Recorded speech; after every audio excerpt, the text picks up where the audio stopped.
Baru-baru ni Yuka ada lagu Mawar. Mawar, ya. Lagu Mawar.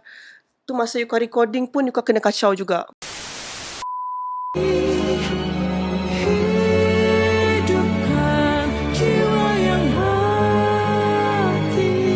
Lagu ni sebenarnya sebab memang dibuat khusus untuk cerita hantu tu kan.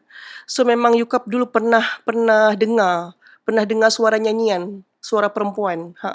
Masa dekat kampung, dekat Aceh dulu. So Yuka dengar macam tu nyanyi. 2 malam berturut-turut Yuka dengar. Lepas tu Yuka ingat Yuka seorang je, lepas tu mak Yuka pun dengar.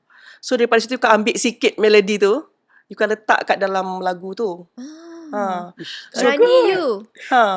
Sebab Yuka kan Yuka cakap sekarang ni Yuka nak lebih jujur dengan karya-karya Yuka. So tak apa, letak je. So bila Yuka letak benda tu, malam tu Yuka mimpi benda tu datang. Benda apa? Sosok tu datang. Yuka ingat dia pernah datang masa Yuka dulu dekat Aceh.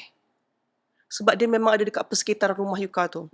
Dia memang ada. Masa Yuka mula-mula sampai dekat Aceh tu, dia memang nampak dekat belakang pintu tu Yuka tengah tidur, dia nampakkan diri tau. Kuku dia panjang gila.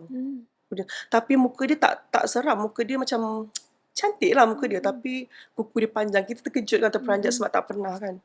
So bila malam Yuka record lagu tu, memang dia datang.